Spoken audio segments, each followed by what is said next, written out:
சாட்சாத் அந்த பெருமாளே நேர்ல வந்த மாதிரி இருக்கு. தரிசனம் பண்ணிட்டியா? என்ன கூட்டம் திடீர் தரிசனம் பாஸ். இந்தாங்க பாஸ். கொண்டா. டேய் என்னடா இது? திருப்பதி லட்டுக்கு பதிலா ஜிலேபிய பிரசாதமா கொண்டு வந்திருக்கிற. திருப்பதி லட்டுல பிக் ஃபேட், பன்றியோட fat, cow beef fat and fish oil மீன் எண்ணெய் இதெல்லாம் வச்சு திருப்பதி லட்டு செஞ்சு ரொம்ப வருஷமா எல்லாருக்கும் கொடுத்துட்டு இருக்காங்க. வெளி பேசுறீங்க. கண்ணா லட்டு திங்க ஆசையா, கண்ணா ரெண்டு லட்டு திங்க ஆசையா. ஆந்திர பிரதேஷோட சீஃப் மினிஸ்டர் சந்திரபாபு நாயுடு இப்போ ஒரு இடத்துல பேசியிருக்காரு. இந்த ஒரு விஷயம் பயங்கர ஒரு புயலே கிளப்பி விட்டுருச்சுன்னு நம்ம சொல்லலாம். உங்களுக்கு சீமே தெரியாதா? என்னடா திருப்பதியில லட்டுக்கு பதிலா ஜிலேபி தான் கொடுக்குறாங்க. எதுக்காக? அதாவது அவங்க பட்ஜெட்ல இருந்து இடிக்குதா, லட்டுக்கு பதிலா ஜிலேபி கொடுங்கன்னு சந்திரபாபு நாயுடு தான் சட்டம் போட்டிருக்காரு. வந்துட்டாயா அது வந்துட்டாயா. பணத்து மேல ஆசைப்பட்டு உங்களுக்கு துரோகம் பண்ணிட்டேன். நீ என்ன துரோகம் பண்ணாலும் நான் உன்னை மன்னிச்சுப்பேன். ஆனா சந்திரபாபு நாயுடு திருப்பதியில லட்டுக்கு பதிலா ஜிலேபிய விட்டாருன்னு விட்டியடா ஒரு பீலா. அதை மட்டும் என்னால மன்னிக்கவே முடியாதுடா. ஏன்னா அவர் என்ன சொல்லியிருக்காருன்னு உங்களுக்கு எக்ஸாக்ட் வேர்ட் சொல்லணும்னா, ஏன்னா உங்களுக்கு தெரியும் திருப்பதியில வந்து நான்வெஜ்ஜே கொண்டு போக விட மாட்டாங்க, மலை மேலே கொண்டு போக விட மாட்டாங்க. டபுள் டக்க நாராயணா பல்லே ஆலியா நீ. அந்த திருப்பதி மலையில கொடுக்கக்கூடிய பிரசாதத்துல மீன், மாடு அண்ட் பன்றி எல்லாமே இருக்குது அப்படிங்கிற ஒரு விஷயத்தை வந்து ஆந்திர பிரதேஷோட சீஃப் மினிஸ்டர் சொல்லியிருக்காரு. ரொம்ப சந்தோஷம்டா, ரொம்ப சந்தோஷம். இதே மாதிரி வாரம் போறவங்க ஜெயிங்க. மாதம் மும்மாரி மழை பெஞ்சு செழிப்படைஞ்சு ஊரு விளங்கும். அண்ட் சொன்னது மட்டும் இல்லாம இதுக்கு லேப் ரிப்போர்ட்லாம் இருக்கணும். இப்போ எல்லாருமே சோசியல் மீடியால பேசிட்டு இருக்காங்க. கதை இப்படி போகுதா?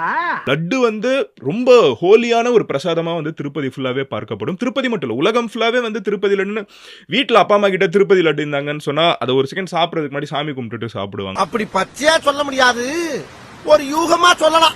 அந்த அளவுக்கு ரொம்ப ஹோலியா பார்க்கப்படக்கூடிய திருப்பதி லட்டு வந்து அது வந்து ஒரு கோவில் அங்க இருக்கு அப்படின்னு சொல்றப்ப யாருமே நான்வெஜ் கூட கொண்டு போக கூடாதுன்னு அங்க கோவில் டிடிடி கரெக்டா திருப்பதி தேவஸ்தானம் அவங்களே ரூல்ஸ் போட்டிருக்காங்க. ஏண்டா எங்களை இன்னமுமாடா நம்பிக்கிட்டு இருக்க?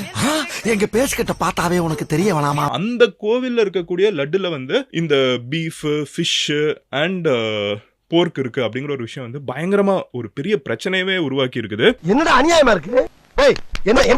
என்னடா யார ஏமாத்த பாக்குறீங்க? சீஃப் மினிஸ்டர் சந்திரபாபு நாயுடு என்ன சொல்லியிருக்காங்கன்னு பாத்தீங்கன்னா, இப்படி சோறுங்கிறக்கு எவ்வளவு மானம் கட்டு போய் தெரிய வேண்டியிருக்கு தெரியுமா? பேசுறாங்க பேச்சு. அதாவது கடந்த 5 வருஷத்துல ஒய்எஸ்ஆர் காங்கிரஸ் பார்ட்டி லீடர்ஸ், அதாவது இப்ப வந்து ஒரு ஆட்சிக்கு வந்தாரு, இதுக்கு முன்னாடி ஒய்எஸ்ஆர் காங்கிரஸ் அப்படின்னு சொல்லப்படக்கூடிய இன்னொரு ஒரு கட்சி தான் இருந்துச்சு. இப்ப ஜெகன்மோகன் ரெட்டி அவங்க தான் வந்து சீஃப் மினிஸ்டரா இருந்தாங்க. என்ன ஒரு புத்திசாலித்தனம்.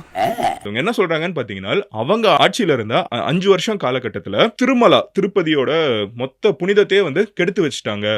அதெல்லாம் அட்ஜஸ்ட் பண்ணிக்க மாமா, அப்படி எப்படி இருக்கத்தான் செய்யும். கொடுக்கக்கூடிய இலவச உணவு அங்க நடந்து வரவங்களுக்கு எல்லாம் வந்து அன்னதானம் நிறைய போடுவாங்க. ஓகேவா, ரொம்ப கஷ்டப்பட்டு ரொம்ப ஊர்ல இருந்தெல்லாம் நடந்து வரவங்க இருப்பாங்க திருப்பதிக்கு, அந்த நேர்ந்துகிட்டு வரவங்க. அப்படி அன்னதானம் கொடுக்கறதுல கூட வந்து குவாலிட்டியை வச்சு அவங்க குவாலிட்டியை காம்ப்ரமைஸ் பண்ணி அதுல ஒரு ஊழல் பண்ணிருக்காங்க. இருக்கிறதுலே ரொம்ப ஹோலியா ஆந்திர பிரதேஷ்ல திருப்பதி லட்டை பார்ப்பாங்க. உலகம் ஃபுல்லாவே நிறைய பேரு ஹிந்துஸ் வந்து திருப்பதி லட்டை ரொம்ப ஹை ஸ்டாண்டர்ட்ல வைப்பாங்க. அந்த லட்டை வந்து இவங்க அதோட புனிதத்தை வந்து கெடுத்து வச்சுட்டாங்க. ஒரே குஷ்டமப்பா, குஷ்டமா இது கஷ்டமப்பா. நெய்யுக்கு பதிலா அனிமல் ஃபேட்டை யூஸ் பண்ணாங்க அப்படின்னு சொல்லிட்டு ஆந்திர பிரதேஷோட சீஃப் மினிஸ்டர் வந்து நேத்திக்கு பேசுறாரு. இத பேசி முடிச்ச உடனே பாத்தீங்கன்னா எல்லாருமே பரபரப்பா பேச ஆரம்பிச்சிட்டாங்க. சண்டாளா இதையும் கரெக்டா சொல்றியாப்பா?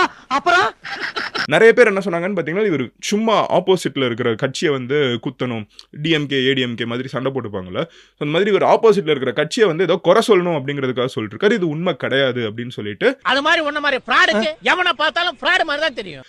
அந்த கட்சியில இருந்து, அதாவது ஒய்எஸ்ஆர் காங்கிரஸ் பார்ட்டில இருந்து இமிடியேட்டா சொன்னாங்க. பட் சூன் பாத்தீங்கன்னா லேப் ரிப்போர்ட்ஸ் வந்து கொஞ்சம் கொஞ்சமா சோஷியல் மீடியால வர ஆரம்பிச்சிச்சு. அண்ட் ஈவன் பிரைம் நியூஸ் சேனல்ஸே வந்து இதை கோட் பண்ணி திருப்பதி லட்டோட லேப் ரிப்போர்ட்ல உண்மையிலேயே லாட் அப்படின்னு சொல்லப்படக்கூடிய பிக் ஃபேட் இருக்குது, பாம் ஆயில், பீஃப் டாலோ, அப்புறம் ஃபிஷ் ஆயில் இருக்குது அப்படின்னு சொல்லிட்டு லேப் ரிப்போர்ட்ல இருந்து வந்திருக்குது. நான் உன்னை இப்ப தூக்கி போட்டு மிதிக்க போறேன். பின்ன எவ்வளவு சொன்னாலும் கேட்க மாட்டான். சோ உங்களுக்கு ஒரு மிகப்பெரிய டவுட் இருக்கும், எதுக்கு இது ஒருத்தங்க பண்ணணும், இதனால என்ன கிடைக்க போகுது, அவங்களோட அக்யூசேஷன் என்ன, இப்படி ஒருத்தங்க வந்து ஏன் இதுல லட்டுல இதை மிக்ஸ் பண்ண போறாங்க அப்படின்னு கேட்டீங்கன்னா, எது சொன்னாலும் புரியாதா?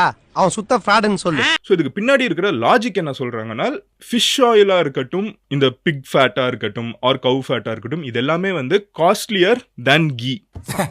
அத சொல்றியா? அதான் எனக்கு தெரியுமே. அத தெளிவா சொல்லிருக்கலாம்ல. இவங்க என்ன சொல்றாங்கன்னா, லட்டு வந்து செய்யறதுக்கு நெய் தேவைப்படும்ல, அந்த நெய்க்கு பதிலா இதெல்லாம் யூஸ் பண்ணிருக்காங்கன்னு சொல்றாங்க. ஆனா இது எல்லாமே வந்து நெய்யை விட காஸ்ட்லி. ஏங்க அவ சொல்றது நியாயம் தானே? அப்ப எப்படி யூஸ் பண்ணிருக்காங்கன்னு சொல்லப்படுதுனால், பாம் ஆயில வந்து நெய்க்கு பதிலா யூஸ் பண்றாங்க. ஆனா பாம் ஆயில வந்து நெய்க்கு பதிலா நம்ம ஒரு லட்டு யூஸ் பண்றப்ப டேஸ்ட் டிஃபர் ஆகும். ஆனா அந்த டேஸ்டையும் அந்த கன்சிஸ்டன்சியும் திருப்பி கொடுக்கறதுக்காக கொஞ்சம் அளவுல வந்து இந்த பிக் ஃபேட்டு, கவு ஃபேட்டு, ஃபிஷ் ஆயில் எல்லாத்தையுமே பாம் ஆயிலோட மிக்ஸ் பண்ணி நெய்யுக்கு பதிலா இந்த ஒரு இன்கிரீடியன்ட்டை நெய் இந்த லட்டு செய்யறதுல உருவாக்கி அந்த லட்டை வந்து பிரசாதமா கொடுக்க ஆரம்பிச்சிருக்காங்க. இப்ப உங்களுக்கு திருப்தியாடா? லட்டுல வந்து இதுல எப்படி ஒரு பிரச்சனை வரும்னு பாத்தீங்கன்னா, லட்டு வந்து இது ஒரு லட்டு செய்யறதுக்கு இல்ல. யோசிச்சு பாருங்க, திருப்பதிக்கு வந்து லட்சக்கணக்கான பேரு வருஷத்துக்குள்ள, மாசத்துக்குள்ள, வாரத்துக்குள்ள டெய்லி ஆயிரக்கணக்கான மக்கள் உள்ள போயிட்டு இருக்காங்க. வாரத்துக்கு லட்சக்கணக்கான மக்கள் திருப்பதிக்கு வந்துட்டு இருக்காங்க. ஒரு நாளுக்கு மட்டும் வந்து திருப்பதியில கிட்டத்தட்ட 3 லட்சம் லட்டு செஞ்சுட்டு இருக்காங்க. 3 லட்சம் லட்டுக்கு யூஸ் பண்ணக்கூடிய நெய் ஒரு நாளுக்கு, நான் சொல்றேன், ஒரு நாளுக்கு 3 லட்சம் லட்டு செய்யக்கூடிய ஒரு இடத்துல, அந்த இடத்த பேர் வந்து பொட்டுன்னு சொல்றாங்க. ஸோ லட்டு பொட்டு அப்படின்னு சொன்னா அது வந்து திருப்பதி அந்த கோவிலுக்குள்ள இருக்கக்கூடிய திருப்பதி லட்டு செய்யக்கூடிய ஒரு ஸ்பேஸ். இங்க வந்து 3 கன்வேயர் பெல்ட் வச்சு செஞ்சுட்டு இருக்காங்க. அது எவ்வளவு பெரிய ஸ்கேம் அக்யூசேஷன்ங்கிறதுக்காக நான் உங்களுக்கு சொல்றேன். 3 பெல்ட் இருக்குது, ஓகேவா? 3 பெல்ட்ல வந்து ஒரு பெல்ட் வந்து லட்டு மட்டும் போயிட்டு இருக்கும், இன்னொரு பெல்ட்ல லட்டு பூந்தி 2 வந்துட்டு இருக்கும், மூணாவதா ஒரு பெல்ட் வந்து பேக்கப்பா மட்டும் வச்சிருக்காங்க. ஒரு நாளுக்கு கிட்டத்தட்ட 620 பேர் 620 பீப்புள் வந்து லட்டு செய்யறதுக்கு மட்டும் வேலை பாக்குறாங்க. விவரமா சொல்லுப்பா. இதுல கான்ட்ராக்ட் ஒர்க்கர்ஸ் இருக்காங்க, பெர்மனன்ட் எம்ப்ளாயிஸ் இருக்காங்க. ஒரு லட்டுங்கிறது வந்து ஒரு சாதாரண விஷயம் இல்ல. திருப்பதியை பொறுத்த அளவுக்கு அதோட ஐடென்டிட்டி, ஒரு டேக் கூட, ஜியோ மார்க்கர் டேக் கூட இருக்குது. சோ அது வந்து அவ்வளவு ஈஸியா கிடைச்சிடாது. அது கூட திருப்பதி லட்டுக்கு இருக்குது.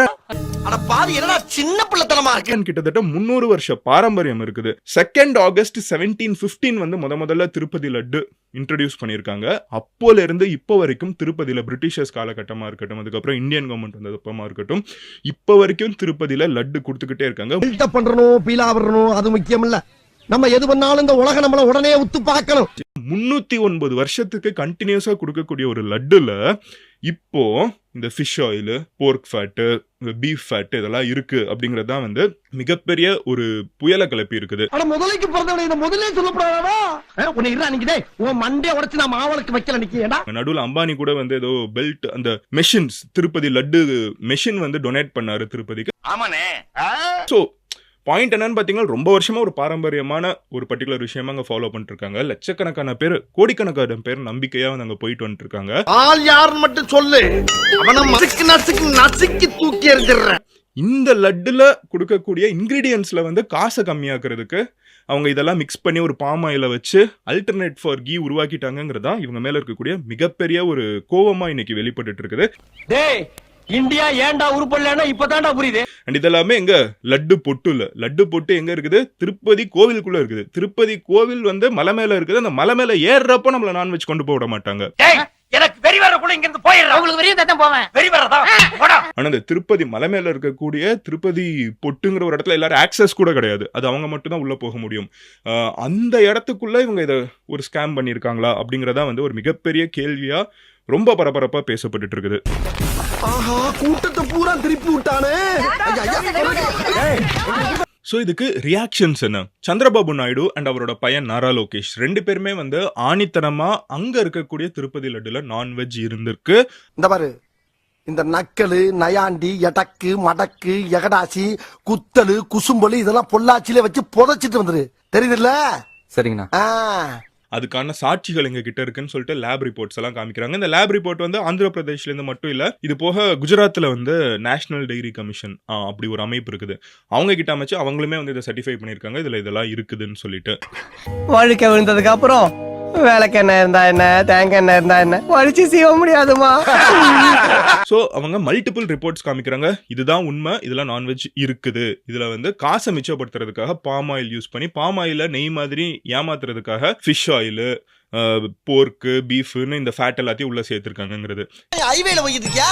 இந்த பா இப்படி குண்டாங்குறியா போனீங்கன்னா ஆக்சிடென்ட் ஆயிருடி, ஆக்சிடென்ட் ஆயிரும். இப்ப பெரிய பிரச்சனை என்னன்னு பாத்தீங்கன்னா, ஆப்போசிட்ல இருக்கக்கூடிய ஜெகன்மோகன் ரெட்டி இருக்காங்களா, அவங்களோட கவர்மெண்ட் ரொம்ப தெளிவா, அவங்களோட பார்ட்டி ரொம்ப தெளிவா சொல்றது இல்ல, இது சுத்த போய் நீங்க வந்து ஒரு பிரச்சனையை உருவாக்கணுங்கிறதுக்காக, பழி வாங்கணுங்கிறதுக்காக எவ்வளவு கேவலமா வேணாலும் இறங்கி போவீங்கிறதுக்கு இது ஒரு பெஸ்ட் எக்ஸாம்பிள் அப்படின்னு சொல்லிட்டு அவங்க சொல்றாங்க. என்னது ஏண்டா இந்த எவர்த்திங் ஏகாம்பரத்தையா ஏமாத்த பாக்குற?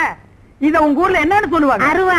எங்க ஊர்லயும் அருவா தான். இன்னைக்கு ஒரு காலு ஒரு கையை விட மாட்டேன்டா. ஒவ்வொரு டைமும் கவர்மெண்ட் மாறுறப்பமும் அந்த இன்ஃப்ளூயன்ஸ் யார்கிட்ட இருக்கணும், அந்த கவர்மெண்ட் கிட்ட டைரக்டாவே இருக்கும். ஏன்னா அந்த கட்சியில இருந்து யாராவது ஒருத்தங்க அங்க இருப்பாங்க, இல்ல அந்த கட்சியோட இன்ஃப்ளூயன்ஸ் இருக்கக்கூடிய யாராவது ஒருத்தங்க அந்த ஹெட் ஆஃப் திருப்பதி தேவஸ்தானமா கொஞ்ச நாள் இருப்பாங்க. சோ அந்த 5 வருஷத்துக்கு. சோ அதனாலதான் இந்த கவர்மெண்ட் வந்து போன கவர்மெண்ட் இருந்தப்போ இது நடந்திருக்குன்னு ஒரு மிகப்பெரிய குற்றச்சாட்டு எடுத்து முன்வைக்கிறாங்க. இவனை கொன்னிடலாமா? அவசரப்பட்டு எந்த முடிவுக்கும் வந்துடாத. நல்லது கெட்டதா 4 பேர்கிட்ட கேளுன்னு பெரியவங்க தெரியாமையா சொல்லிருக்காங்க. இந்த வீடியோ உங்களுக்கு பிடிச்சிருந்தா கண்டிப்பா லைக் பண்ண மறக்காதீங்க. அப்படியே உங்க நண்பர்களுக்கும் ஷேர் பண்ணுங்க. நீங்க பண்ற ஒவ்வொரு லைக்கும் தான் இந்த வீடியோவை மற்ற நண்பர்களுக்கும் கொண்டு போய் சேர்க்கும். மறக்காம சப்ஸ்கிரைப் பண்ணுங்க. உங்க கருத்துக்களையும் கமெண்ட் பாக்ஸ்ல பதிவு பண்ணுங்க.